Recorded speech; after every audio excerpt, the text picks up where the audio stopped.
Good morning, all of you. So today we will start our psychiatric disorders. Psychiatric disorders means कि mental health disorders. मतलब जो भी आपके mental health में conditions को गड़बड़ कर रहा हो, and mental health is what? जब आप surrounding के साथ खुद की mentality को सामंजस्य बना पाते हैं, that is our mental health. So जो हमारे mood, thinking या behaviors को affect करता हो, that is psychiatric disorders.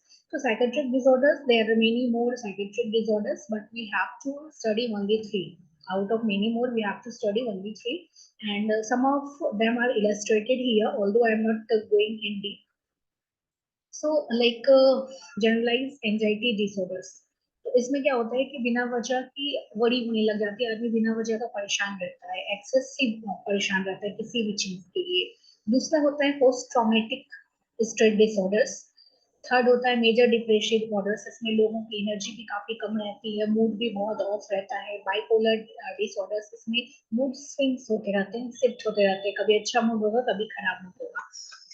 Bipolar disorders, schizophrenia.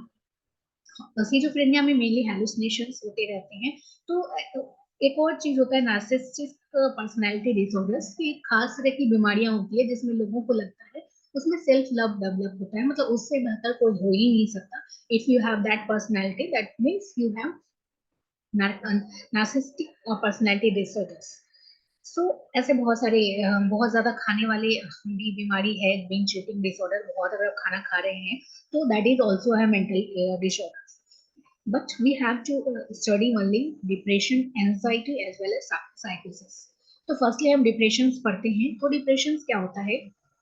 कभी भी अगर हमारा परसिस्टेंट फीलिंग सैडनेस की तरफ रहे, हमारा इंटरेस्ट एक्टिविटी करने में या कोई भी चीज करने में इंजॉयबल नहीं रहे, हमारा इंटरेस्ट खत्म हो जाए, that is all about depression. तो हम हमेशा हमारा जो सैडनेस हमेशा छाया रहता है, हमें हमेशा ग्रीवांस में रहते हैं, तो दैट इज डिप्रेशन.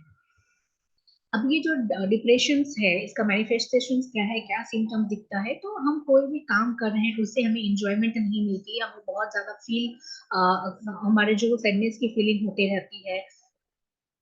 बहुत ज्यादा खा पी रहे हैं, वेट लॉस, वेट गेन हो रहा है, बहुत इरिटेटेड हो रहे हैं, बहुत फ्रस्ट्रेटेड हो रहे हैं. This depression is very common disorders और सभी को जनरली डिप्रेशन होता है. But we have to take care of our things कि हमें ये डिप्रेशन ना हो. डिप्रेशन को हम बहुत लाइटली लेते हैं, but it's a mental disorders, और कोई भी तरह के मेंटल डिसऑर्डर्स अच्छे नहीं होते.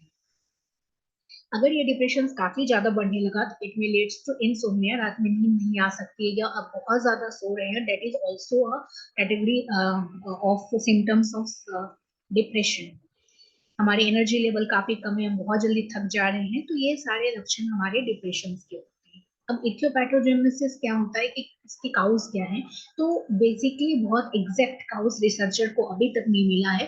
थोड़ा ब्रेन केमिस्ट्री के कारण हो सकता है, हमारे न्यूरो ट्रांसमीटर्स का इम्बैलेंसमेंट हो सकता है, सेरोटोनिन डोपामिन का जो कंट्रीब्यूशन है उसमें चेंजेस की वजह से कुछ गड़बड़ी हो सकती है. दूसरा जेनेटिकल फैक्टर्स के कारण हो सकता है. स्ट्रेसफुल लाइफ में अगर हम जी रहे हैं, कोई तरह का ट्रॉमा हुआ हो, कोई तरह का डाइवोर्स हुआ हो, कोई तरह का भी चीजें हुआ हो, ये हमारे डिप्रेशन को ट्रिगर कर सकते हैं. कोई एक मेडिकल कंडीशन रहा हो, like any kind of cancer, diabetes, ये कर सकते हैं. या कोई एक मेडिकेशन का भी डिप्रेशन इफेक्ट होता है, लाइक या फिर अल्कोहल पी रहे हो, वीड ले रहे हो, तो उससे भी डिप्रेशन के शिकार होते हैं लोग.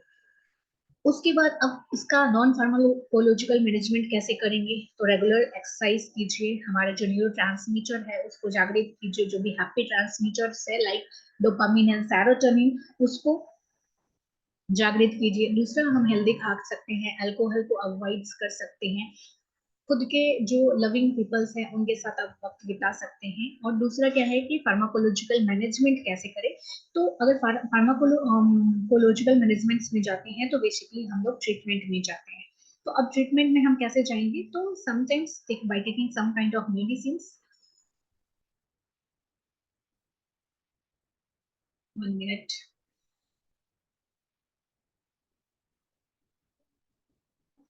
तो साइकोथेरेपी कराते हैं हम लोग, वहाँ पे डॉक्टर सीटी सीबीटी करते हैं, कॉग्निटिव बिहेवियर थेरेपी करते हैं, बात करके देखते हैं उनसे, कुछ मेडिकेशंस लेते हैं लाइक एंटी डिप्रेसेंट मेडिकेशन जो हमारे न्यूरोट्रांसमीटर पे काम करते हैं, कम्प्लीमेंट्री मेडिसिन ले सकते हैं, कुछ ब्रेन स्टिमुलेशन थेरेपी कराते हैं। Next one is anxiety. Anxiety क्या है कि हमें जब भी डर लग रहा हो, अनईजी फील हो रहा हो, दैट इज एंजाइटी। तो एंजाइटी इंस्टेंट होना is not a bad thing, it's a normal. अचानक एंजाइटी होती है, कुछ सुनते हैं हम एंजाइटी में आ जाते हैं, एग्जाम का पेपर का बात सुनी हम एंजाइटी में आ गए, तो क्या होता है कि that is a good thing, it's a kind of feeling. But अगर ये परसिस्टेंट रहे, ये हमेशा के लिए रहे, तो ये क्या होता है कि ये anxiety it's become a psychological disorder for us.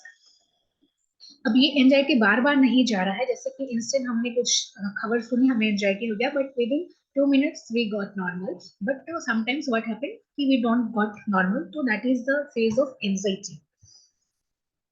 उसके बाद अब एंजाइटी बहुत तरह के होते हैं, जनरलाइज एंजाइटी डिसऑर्डर्स हो सकते हैं, कि फैमिली के साथ रहता है, ऑलमोस्ट 6 मंथ तक रह सकता है, पैनिक डिसऑर्डर्स हो सकते हैं, फोबियाज हो सकते हैं। तो हमें डर लगता है कोई भी चीज से, कोई भी काम करने से हमें डर लगने लगता है। तो ये types, there are many more types of anxiety, some are illustrated here. And clinical manifestation में जाते हैं तो हमको नर्वस फीलिंग होने लग जाती है, स्वेटिंग होने लग जाती है, डर लगने लग जाता है, हमारे हार्ट बीट्स काफी बढ़ जाते हैं, ब्रीथिंग हम बहुत तेज करने लग जाते हैं। तो ये सब चीज एंजाइटी के लक्षण है। अगर इंस्टिंक्ट हो रहा है दैट इज ओके, बट अगर ये परसिस्टेंट कर रहा है तो that is a kind of psychological disorders. इसके भी इथियोपैथोजेनेसिस जो रूट काउज है वो नोन नहीं है, मे बी ये जेनेटिकल प्रॉब्लम की वजह से हो सकता है, ब्रेन बायोलॉजी की वजह से हो सकता है, it is similar to depression. इसके जो फार्माकोलॉजिकल ट्रीटमेंट है ये साइकोथेरेपी से ठीक हो सकते हैं, कुछ हेल्थ टेक्निक ले सकते हैं like medication, meditations, yoga and many more things, and कुछ एंटी डिप्रेसेंट दवाई, कुछ एंटी एंजाइटी दवाइयां से आप ठीक हो सकते हैं। उसके बाद आता है साइकोसिस। साइकोसिस is much harder disease than depression as well as anxiety.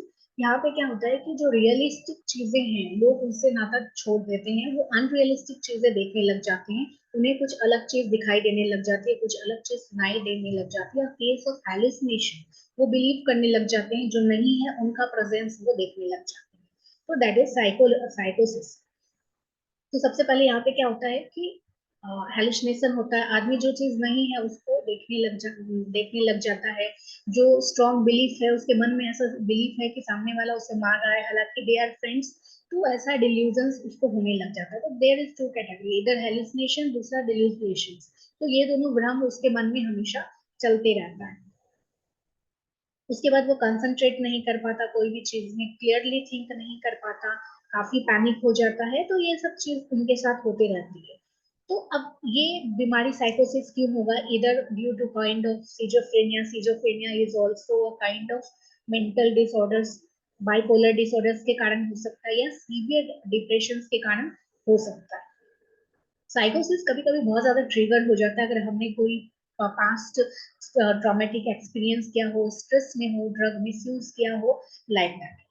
अब इसका जो हम लोग फार्माकोलॉजिकल ट्रीटमेंट है तो एंटीसाइकोटिक मेडिसिन लेते हैं, कुछ टॉकिंग थेरेपी लेते हैं, जो साइको डॉक्टर्स होते हैं उनके पास जाके वो उनसे बात करते हैं, उनको उस ट्रॉमा से बाहर निकालते हैं, और सोशल सपोर्ट से भी ये चीज होती है। नॉन फार्माकोलॉजिकल अगर अप्रोच की बात करें तो आदमी को पीपल्स के साथ रहना चाहिए। साइकोसिस है उनके लिए बहुत विचारधाराएं, हेलुसिनेशन आ सकते हैं, अगर आपको लग रहा है कि सामने वाला आपको मारने आएगा तो ये भी कुछ प्रतिघात करेगा, तो उस वक्त में वैसे इंसान के साथ जो भी नुकीला चीज है वो दूर रखें, उनके बातों को सुने, क्योंकि आप उससे बहस नहीं कर सकते, because they have a strong hallucination और डिल्यूजन्स कि ये ऐसा है। तो आप उनको समझाने की कोशिश, उनको बस सुने, क्योंकि आप जैसे ही उनको समझाने की कोशिश करेंगे या थ्रेटन करेंगे उनका हेलुसिनेशन और बढ़ सकता है। तो आप उनके मानसिक क्षमता को समझना होगा। Okay, so this is all about psychotic disorders. Next class में हम लोग दूसरे कुछ पढ़ेंगे। Thank you.